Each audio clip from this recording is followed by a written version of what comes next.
Bonjour à tous et à tous, c'est Manuel Correa. Dans cette vidéo, je vais vous montrer comment réaliser un calendrier dans Illustrator. Alors vous allez voir que même si c'est un peu plus adapté que Photoshop, ça reste quand même assez laborieux.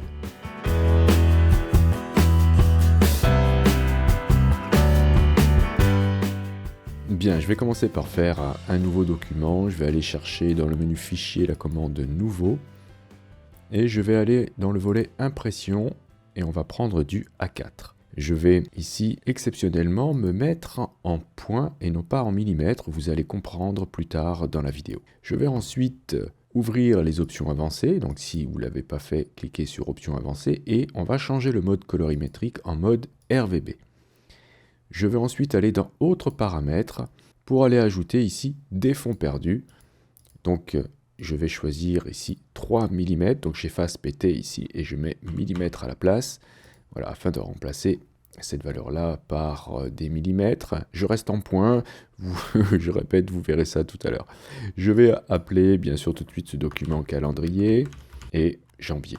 On va commencer par le mois de janvier.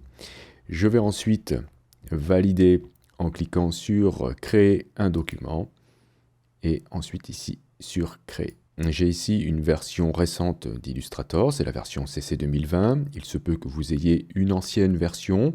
Alors je vais aller choisir dans le menu Fenêtre l'espace de travail, les indispensables classiques, afin qu'on ait la barre de contrôle et aussi l'ensemble des outils dans la barre des outils. Très bien, maintenant je vais pouvoir commencer à travailler. On va tout de suite attaquer par le texte. On fera la déco un peu plus tard. Le plus difficile ici, c'est de faire le tableau, puisque dans Illustrator, on n'a pas la possibilité de copier-coller des tableaux, par exemple Excel directement, ou de faire des tableaux à la manière d'InDesign facilement. Vous verrez dans d'autres tutos une autre manière de faire que la mienne. Moi ici, j'ai décidé de vous montrer comment on peut faire des alignements avec des tabulations. Je vais afficher les règles, donc avec CTRL R sur PC ou commande R sur Mac, ça pourra nous servir plus tard éventuellement. Je vais faire un clic droit dessus pour vérifier que je suis bien en points, voilà, et non pas en millimètres. Je vais aller chercher plusieurs panneaux qui nous serviront plus tard. Depuis le menu fenêtre, je vais aller dans texte, je vais aller choisir ici caractère. OK. J'ai aussi paragraphe, voilà, OpenType, je peux le fermer. Donc je vais garder caractère et paragraphe et je vais même aller chercher dans texte ici le panneau style de paragraphe. On va aussi travailler avec les styles, c'est très important dès que vous avez à taper du texte d'utiliser et de créer des styles de paragraphe. On va aussi aller dans le menu texte et choisir d'afficher les caractères masqués. Ça aussi, c'est essentiel lorsque vous travaillez avec le texte, avec n'importe quel logiciel au passage. Bien, alors qu'est-ce qui nous manque là-dedans? Il nous manque le panneau tabulation, on ira le chercher tout à l'heure. On va d'abord préparer notre texte. Alors, je vais prendre l'outil texte et je ne vais pas faire du texte captif. Alors, dans Illustrator, vous avez deux types de texte, le texte de point ou le texte captif. Ici, on pourrait utiliser l'un ou l'autre, peu importe. Pour faire simple, je vais directement utiliser du texte de point. Donc, je fais un simple clic et je vais zoomer un petit peu quand même pour voir où on en est. Alors, petite astuce, comme dans InDesign, lorsque vous avez le texte qui est actif, si vous voulez avoir la main, vous appuyez sur la touche Alt de votre clavier. Voilà. Très bien. Je vais effacer ce texte qui arrive par défaut. Je vais commencer par taper un X suivi d'une tabulation. Alors, la tabulation sur votre clavier, c'est cette touche ici. Okay. Je vais ensuite commencer par écrire les jours de la semaine en abrégé, suivi d'une tabulation. Donc concrètement, voilà ce que ça nous donne. Je vais ensuite faire un nouveau paragraphe en appuyant sur Entrée, okay, et je vais poursuivre avec uniquement des X cette fois-ci.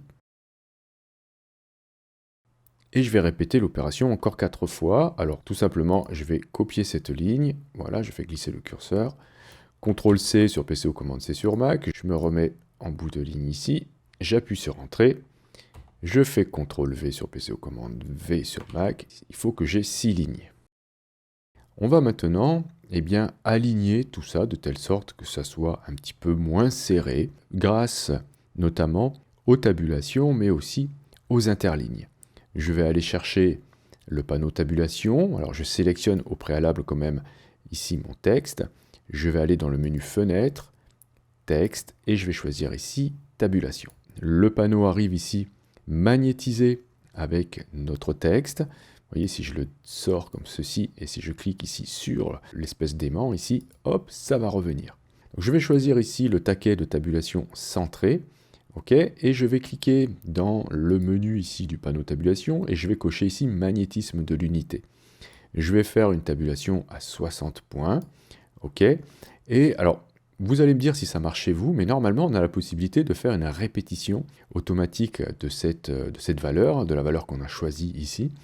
Alors ça marche très bien d'habitude sur InDesign, et là je ne sais pas pourquoi sur Illustrator, lorsque je vais choisir donc la commande ici dans le menu du panneau de tabulation et je fais répéter la tabulation, et bien regardez, la deuxième tabulation arrive ici au lieu d'être à 120 comme elle devrait être, puisque c'est le double de 60, je me retrouve, je ne sais pas pourquoi, avec une valeur bizarre à ce niveau-là. Alors j'ai désactivé le magnétisme, j'ai désactivé plein de choses pour voir si ça fonctionnait. Mais bon, je ne comprends pas pourquoi ça ne marche pas correctement. Donc je vais devoir le faire à la main, essayez chez vous pour voir si ça fonctionne correctement. Sinon, ben, vous allez aussi devoir le faire à la main. Bon, il n'y a pas beaucoup à saisir. Alors je vais retourner ici, je fais effacer toutes les tabulations et je vais recommencer. Donc je mets ici donc 60. La deuxième, eh bien 60 plus 60, 120. Ensuite, bien sûr, 180, 240, 300, 360 et le dernier à 420. Voilà, si vous n'avez pas la place, vous pouvez agrandir ici le panneau et saisir ici 420. Bien, voilà, ce fut laborieux, mais on a quand même réussi. Ce que je vais faire maintenant, c'est que toujours avec mon ici texte sélectionné, depuis le panneau caractère, je vais ici saisir une valeur pour l'interlignage de 36 points. Voilà, ici 36 points, ça sera très bien pour faire un espacement de ce type.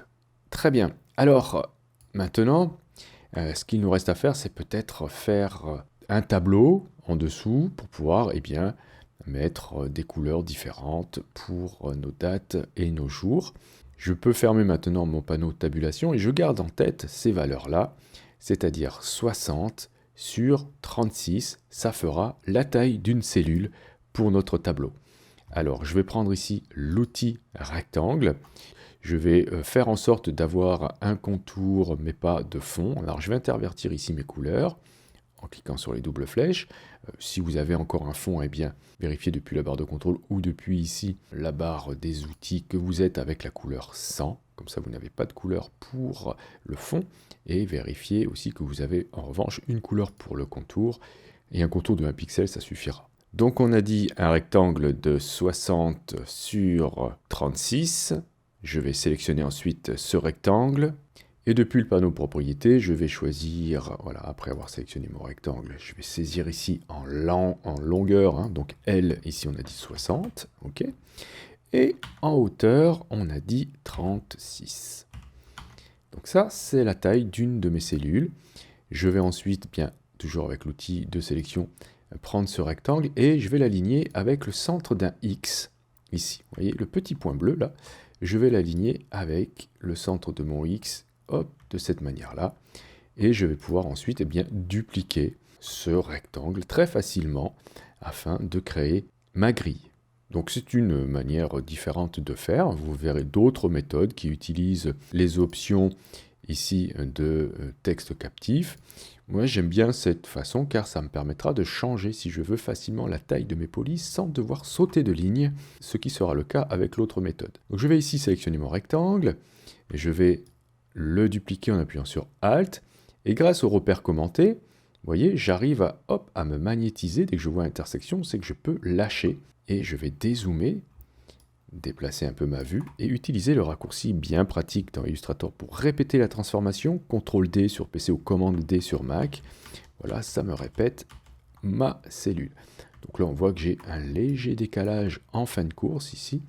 C'est pas très grave. Bien, alors je vais sélectionner tous mes rectangles. Alors pour faire simple, hein, je vais me rendre dans le panneau ici, calque. Je vais le déplier. Je vais aller tout à la fin où il y a mon texte et je vais le verrouiller en cliquant ici à droite à côté de l'œil. je peux tranquillement maintenant sélectionner tout mon tableau et je vais à nouveau le dupliquer. J'appuie sur Alt, je le duplique une fois en hauteur. Je vais ensuite le dupliquer voilà, dans ce sens-là. Alors bien être parfaitement aligné, hein. Vous pouvez appuyer sur majuscule pour bien verrouiller les verticales. Et ensuite ici, je vais recommencer. Et là, je vais pouvoir appuyer sur commande D pour voilà, poursuivre la duplication. Bien, voilà mon petit tableau. Ce que je vais faire, c'est que je vais profiter que j'ai mon texte bien verrouillé pour tout sélectionner le tableau. Et je vais aller ensuite associer tout ça. Alors je peux utiliser le raccourci CTRL-G sur PC ou commande G sur Mac, ou aller dans le menu Objet, choisir la commande ici Associer.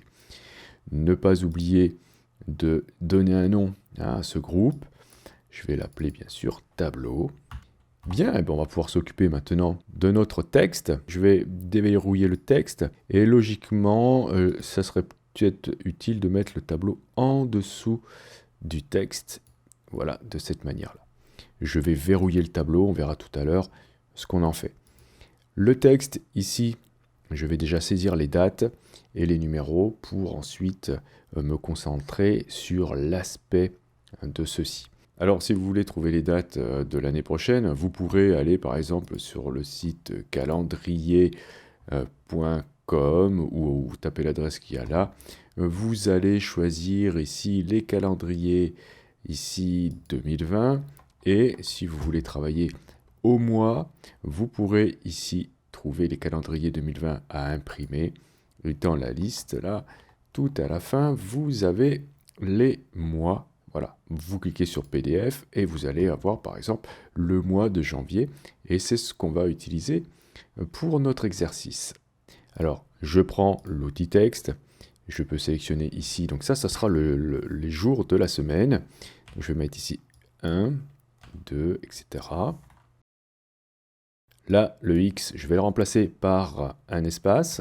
Et ici, je vais saisir aussi un espace parce qu'il n'y a pas de jour ici, là non plus. Et là, je vais commencer. Alors, je peux utiliser les flèches directionnelles du clavier pour que ça aille plus vite.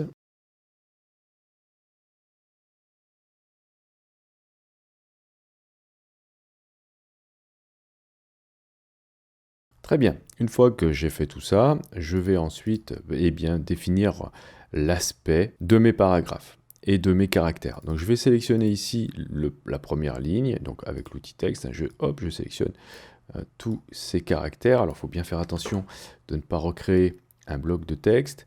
Voilà, je sélectionne tout, et depuis le panneau caractères, allez chercher la police qui vous intéresse pour créer donc ici l'aspect de votre texte pour les jours de la semaine. Vous pourrez changer la taille si vous voulez. Une fois que vous avez défini ça, vous allez, depuis le panneau paragraphe, cliquer ici pour ouvrir le menu du panneau style. Allez chercher ici nouveau style de paragraphe et vous allez appeler ce style jour de la semaine. Validez avec OK et n'oubliez pas d'assigner ensuite ce style à votre sélection. Je vais le faire ensuite pour tous les autres chiffres. Je vais aller définir leur aspect, donc ça, ce seront les dates.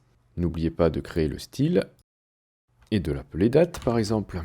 Et ensuite, bien sûr, d'assigner, très important, le style à la sélection. Après, si vous voulez définir un autre aspect pour, ici, les numéros de semaine, il faudra créer, puisqu'on a ici, vous voyez, des styles de paragraphes, puisque ça, c'est bien un paragraphe. Vous voyez, à chaque fois qu'on a ce sigle-là, c'est qu'on est en présence d'un paragraphe. Donc, les jours de la semaine figurent bien sur un paragraphe. Donc si vous aviez voulu agir de la même manière qu'on a fait pour l'ensemble des textes, il aurait peut-être fallu faire un ensemble ici avec un seul paragraphe. C'est pas ce que j'ai fait là, donc c'est pas grave, hein. Regardez ce que je fais. Je peux sélectionner chaque chiffre, changer ici l'aspect. Je vais pas le mettre en bold, je vais le mettre en régular peut-être. Changer sa taille et pourquoi pas le mettre en italique. Tiens, régular italique, voilà.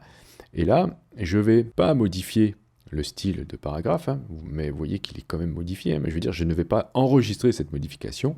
En revanche, je vais en faire un style de caractère. Je vais aller depuis le menu Fenêtre, choisir dans Texte, style de caractère, et créer un nouveau style pour ça. Depuis le menu ici, je vais choisir Nouveau style de caractère. Je vais appeler ça numéro de semaine. Valider avec OK. Ne pas oublier d'assigner ce style de caractère à ma sélection. Et je vais faire la même chose pour le 2. Hop, voilà. Pour le 3, etc. Alors, une fois que vous aurez fait ça, eh bien, il ne vous restera plus qu'à définir peut-être des couleurs avec d'autres styles de caractères pour, par exemple, tous les jours de la semaine. Pourquoi ne pas mettre le dimanche en rouge? D'accord? Donc, je vais sélectionner ici le dimanche, changer sa couleur de fond ici depuis le panneau propriété ou depuis n'importe où. Hein. OK, et je vais aller choisir ici bien par exemple du rouge, ça sera le dimanche. Évidemment, j'ai changé le style de caractère, puisqu'il est, et aussi le style de paragraphe. Moi, ce qui va m'intéresser ici, c'est de définir un style pour les caractères uniquement. Donc ce sera un style rouge. Je vais cliquer dans le menu, choisir ici. Alors je suis dans le menu du panneau style de caractère, bien sûr. Je vais choisir nouveau style de caractère, et je vais ici écrire rouge. OK, et je clique sur OK, je n'oublie pas d'assigner ce rouge à ma sélection, et je peux faire la même chose pour ces dates ici, voilà, et je pourrais aussi faire la même chose pour les jours fériés, notamment ici le 1er janvier est férié, je mets du rouge ici. OK, donc voilà un petit peu comment vous pourrez modifier tout ça. Alors ce qui est intéressant, c'est ça, c'est que regardez, je désélectionne tout, et si je souhaite, par exemple, modifier l'aspect de l'ensemble de mes jours de la semaine, et c'est là que c'est intéressant de travailler avec des styles, eh bien, jour de la semaine, c'est là, ok, je vais double-cliquer dans cette zone ici, non pas sur le nom, sinon je vais modifier le nom, juste à droite du nom, je double-clique, ça va m'ouvrir ici les options de style de paragraphe, je vais décaler un petit peu la boîte de dialogue pour qu'on puisse voir ce qui se passe.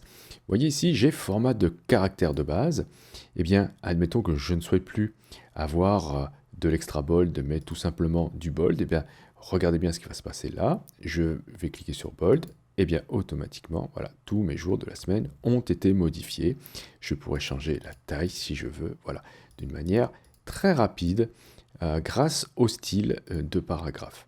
Je vais me remettre avec de l'extra bold, voilà, et je peux, hop, alors j'ai des petits problèmes d'affichage, voilà, je clique sur OK et je valide. Bien, alors, ceci étant fait, vous allez pouvoir, par exemple, maintenant vous occuper des cases. Je vais aller dans le panneau calque, verrouiller le texte, déverrouiller le tableau, et je vais double-cliquer sur le groupe afin de rentrer dans le mode isolation, et je vais pouvoir donc agir sur chacun des blocs. Par exemple, les blocs qui n'ont pas de jour, eh ben, je vais pouvoir mettre ici, pourquoi pas. Alors, bien sélectionner, voilà, l'ensemble comme ça, parce qu'on n'a pas de fond. Hein. Donc j'appuie sur majuscule pour rajouter de la sélection. Ok, donc j'ai ces 4 rectangles qui sont sélectionnés. Je peux aller choisir une couleur, par exemple du gris comme ceci. Voilà. Et puis pourquoi pas, pour tous les jours de la semaine qui sont fériés, eh bien mettre une couleur différente, par exemple de l'orange. Donc ce sera la même chose pour ce bloc-là. Alors c'est pas évident de sélectionner les blocs voilà, quand ils n'ont pas de fond, il faut bien cliquer sur le contour. Ok, et je vais reprendre avec la pipette la même couleur ici. Tac, voilà, de cette manière-là. Si je sors du mode isolation, j'ai maintenant ce genre de choses. Alors c'est peut-être pas heureux d'avoir choisi cette couleur orange pour les jours avec une couleur rouge comme cela. Je voudrais juste vous montrer quelque chose qu'il faudra peut-être utiliser aussi pour travailler d'une manière efficace, c'est d'utiliser des couleurs globales. Mais avant, je vais retourner dans le menu texte et je vais cacher ici les caractères masqués, ça me gêne maintenant. Voilà, donc je vais retourner ici dans ma sélection, je vais sélectionner à nouveau mon rectangle, ma grille, double-cliquer dessus, je rentre en mode isolation, je vais sélectionner tous ceux qui sont orange, je vais aller dans le menu fenêtre, aller chercher le panneau nuancier, ok, et cette couleur ici, qui est cet orange là, je vais double-cliquer dessus et cocher global. Ok, je valide, et maintenant je m'assure bien que cette couleur est assignée à mes rectangles. Je pourrais faire la même chose pour le gris ici, donc je sélectionne tous mes rectangles gris, et je vais double-cliquer sur ce gris pour en faire une couleur globale. Ok, alors pourquoi ça c'est intéressant? Eh bien, regardez, si je désélectionne tout, C'est comme pour les styles de caractères et de paragraphes. Si j'ai besoin de modifier une couleur, surtout si j'ai besoin de modifier le fond de plusieurs objets qui ont cette couleur-là, et bien tout simplement, si je leur ai assigné une couleur globale, il me suffira de double-cliquer depuis le nuancier sur cette couleur-là, de bien cocher aperçu, et ensuite, regardez, je pourrais modifier, voilà, la couleur de ces objets de cette manière-là. Donc je peux faire la même chose avec le gris, ok, hop, et je pourrais changer, voilà, très facilement la couleur de cette manière.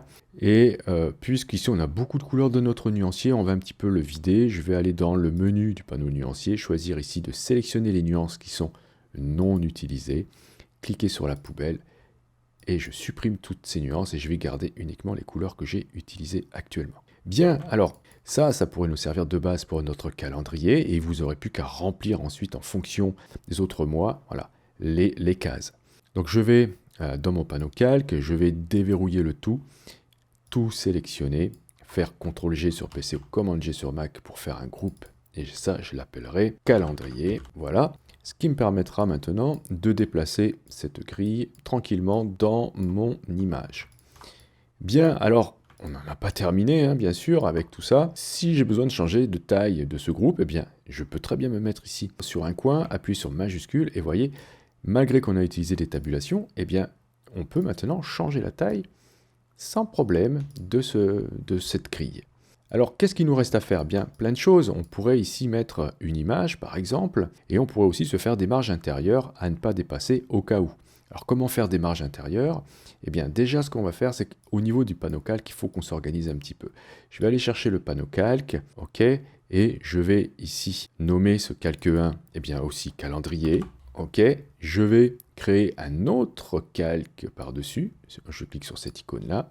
Je vais l'appeler repère, et c'est là-dedans que je vais mettre mes repères. En fait, ce seront mes marges. Alors, comment faire des marges avec des repères facilement dans Illustrator? Vous allez pouvoir utiliser l'outil rectangle. Alors, je ferme un petit peu mes panneaux pour qu'on voie un petit peu ce qui se passe. Je vais aller chercher ici l'outil rectangle. Je vais bien me mettre ici à l'intersection supérieure gauche. Vérifiez que vous avez les repères commentés utilisés. Depuis le menu affichage, repères commentés, d'accord. Je vais faire un rectangle, alors hop, comme ceci, peu importe sa couleur. Je vais ensuite aller dans le menu objet. Donc vous avez vu, le rectangle fait toute la taille de ma feuille. Je vais aller ensuite dans le menu objet, tracer, et je vais choisir ici décalage. Je vais mettre un décalage négatif de -1 cm pour centimètre. Donc on va dire que je fais une marge intérieure de 1 cm. Vous pourrez faire la marge que vous voulez. Cliquez sur aperçu pour voir ce qu'il en est, voilà. Et quand vous êtes satisfait, cliquez sur OK. Ce rectangle nouvellement créé est sélectionné. Vous allez aller dans le menu affichage, repères, et vous allez cliquer sur créer les repères. Votre rectangle devient maintenant des repères. Vous allez ouvrir le panneau calque et déplier ici le calque repère. Et le premier rectangle que nous avons créé, on va le supprimer, d'accord, puisque c'est celui qui nous avait servi pour ensuite faire le décalage. Donc je le sélectionne en cliquant à droite du rond, je clique sur la poubelle pour le supprimer et notre calendrier réapparaît. Donc on pourra, si on veut, aligner ce calendrier à partir de notre page. Vous sélectionnez le calendrier, vous allez chercher dans le menu fenêtre le panneau alignement et vous pourrez aligner ici, hop, pas sur la sélection mais sur le plan de travail, votre calendrier en cliquant sur cette icône-là. Voilà, donc c'était déjà aligné. Bien, alors, on pourrait peut-être écrire janvier quelque part aussi, ça serait pas mal. On a oublié de le faire. On va retourner dans le panneau calque, ouvrir le calendrier pour travailler dans ce calque, et on va écrire janvier avec la police que vous voulez. Changer la taille, vous pouvez utiliser, hop, voilà, appuyez sur majuscule et vous faites un changement de taille de votre bloc de texte. C'est du texte de points encore que j'ai fait. Et je peux, bien sûr, depuis le panneau caractère, choisir une police qui m'intéresse. Par exemple, cette police-là, et je vais mettre du noir. Voilà, pour le texte, comme couleur. Donc, je ne vais pas faire de style pour ça, parce que c'est juste, franchement, qu'un seul mot, donc je pourrais facilement modifier. Alors, comment on peut faire maintenant pour inclure une image dedans? Eh bien, on va aller chercher une image, mais peut-être il va falloir aussi quand même qu'on s'organise un petit peu. Je ne vais pas ici mettre l'image dans le calendrier, ni dans les repères. Les repères, vous voyez ici, ce calque, je peux le mettre en dessous, hein, hop là, du calendrier. Faites attention de ne pas le mettre dans le calque calendrier. Et ensuite, pourquoi pas par-dessus, créer un autre calque que j'appellerai image. Ok, alors ça c'est très important de faire un calque image. Pourquoi? Vous allez voir, parce qu'on va faire un masque d'écrêtage. Je vais aller chercher l'outil rectangle et je vais dire que je fais, voilà, un rectangle comme ceci. Ok, vous voyez, je le fais dépasser dans les fonds perdus, très important si on a besoin de l'imprimer plus tard. Et je vais aller chercher ensuite la commande ici, créer ou annuler le masque d'écrêtage, puisque ici mon rectangle est bien dans le calque image, et bien si je clique sur cette icône, je vais convertir ce rectangle en tant que masque d'écrêtage. Cela signifie que toutes les images que je mettrai ou tout ce que je mettrai dans ce calque image sera écrêté par ce masque. Regardez, je désélectionne le masque et je vais aller importer une image dans ce calque sélectionné. Je fais fichier importer, je vais aller chercher une image, par exemple celle-ci, celle qui m'avait servi aussi pour le tuto Photoshop. Cette image va arriver par défaut liée.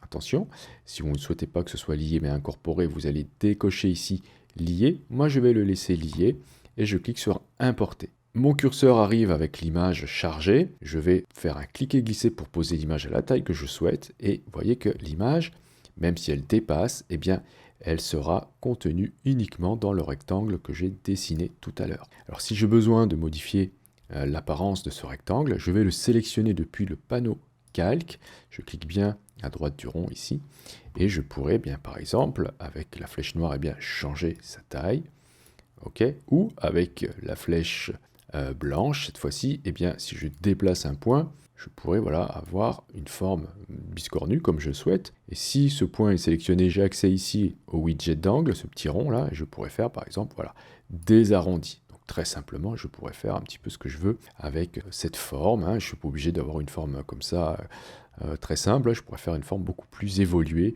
de cette manière-là. Je pourrais aussi bien avoir un autre fond hein, pour tout ça. Comment faire? Eh bien, je peux par exemple avoir sous mes repères un autre calque. Donc je vais sélectionner repère, cliquer ici sur nouveau calque et déplacer ce calque en dessous de tout et l'appeler fond par exemple.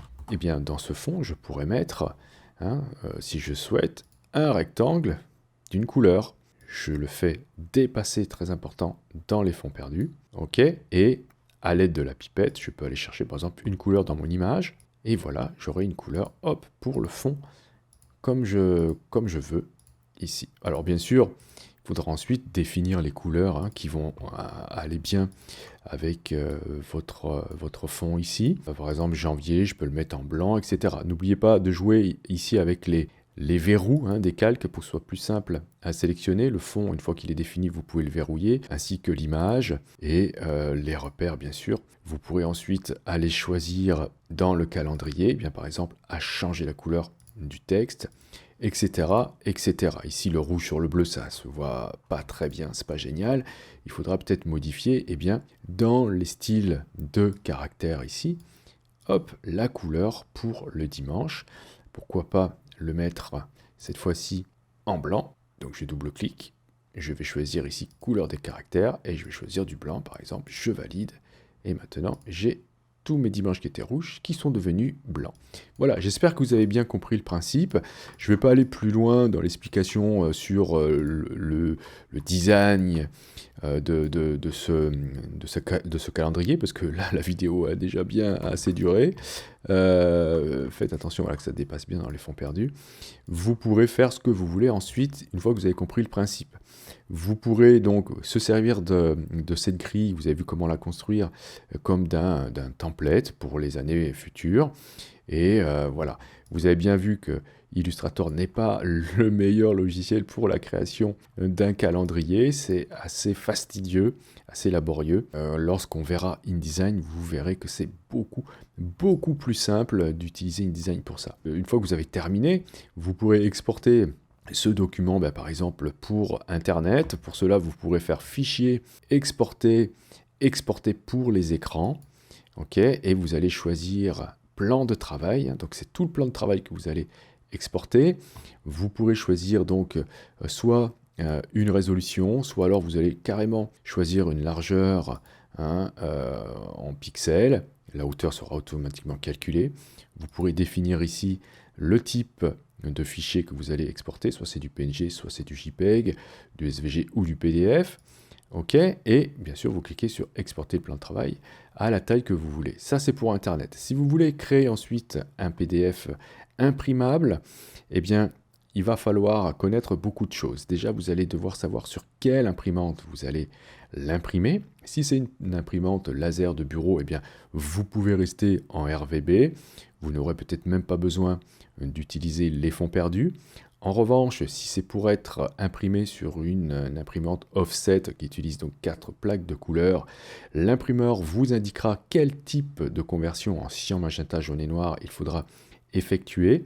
Une fois que vous saurez le mode de couleur, donc en cyan, magenta, jaune et noir qu'il va falloir utiliser, vous allez pouvoir créer votre PDF depuis le menu Fichier, Enregistrer sous même. Vous allez choisir ici Adobe PDF et là, une fois que la boîte de dialogue sera ouverte, vous allez donner un nom. Vous allez ensuite cliquer sur Enregistrer. Dans la boîte de dialogue qui ouvre, vous pourrez, si l'imprimeur vous a donné la norme, eh bien indiquer la norme ici du PDF à utiliser. OK. Et ensuite, au niveau de la compression, je vous conseille ici peut-être, si vous voulez garder la qualité maximum, de ne pas sous-échantillonner, ou alors vous pourrez décider une interpolation au niveau de la taille de votre image. Si ça dépasse, par exemple, voilà, je vais mettre par exemple, si ça dépasse 450 pixels par pouce, vous le ramenez à 300. OK. Compression, on va pas mettre de compression. OK. Ou alors, vous pourrez indiquer voilà, que c'est du JPEG, etc. Et si c'est du JPEG, il faudra peut-être indiquer la qualité de l'image. Donc ça, c'est uniquement si vous avez une taille de PDF, enfin un poids de PDF à respecter. Vous pourrez jouer ici avec la compression de l'image. OK, si vous avez besoin de mettre les repères et fonds perdus, eh bien l'imprimeur vous dira s'il a besoin des repères, des traits de coupe, etc. OK, et si vous avez besoin de fonds perdus, il faudra cocher ici, utiliser les paramètres de fonds perdus du document. Sinon, si ça, c'est pas coché, eh bien c'est comme si vous n'aviez pas fait de fonds perdus. Ensuite, au niveau de la sortie, il faudra voir si vous avez besoin d'une conversion. Si votre document est en RVB, comme c'est le cas ici, vous pourrez choisir ici de convertir vers une destination. Et la destination, vous allez la choisir en dessous. Vous irez choisir un espace de couleur sur magenta, jaune et noir indiqué par votre imprimeur. Voilà, donc tout cela, ça en est. Donc il y a beaucoup de sortes. En général, on est plutôt, nous, ici, avec le Coatit Fauxgras 39, mais parfois, ça peut être le ISO Coatit V2, etc. Donc ça dépend vraiment des machines utilisées par votre imprimeur. Si on vous demande de vectoriser le texte, eh bien, il faudra vectoriser le texte depuis le menu Texte. Vous avez la commande Vectoriser le texte. OK, ensuite avancez, vous laissez par défaut, protection, vous ne protégez pas, et vous cliquez sur enregistrer en PDF. Donc voilà, j'ai essayé de faire au plus vite pour vous montrer plein de choses intéressantes pour créer un calendrier dans Illustrator. Et quand vous aurez découvert InDesign, vous allez voir que c'est beaucoup plus simple. Je vous remercie d'avoir suivi cette vidéo. Si vous avez des questions, n'hésitez pas à le faire dans les commentaires. Si vous souhaitez soutenir cette chaîne, vous pouvez cliquer sur j'aime. Vous pouvez aussi bien sûr partager les vidéos. Vous pouvez aussi cliquer sur le lien Utip présent dans la description de la vidéo. Si vous n'êtes pas encore abonné, vous pouvez cliquer sur abonnez-vous. N'oubliez pas la petite clochette pour être averti des prochains cours ou des prochains tutos. Et justement, on se dit à la prochaine pour un autre cours ou pour un autre tuto.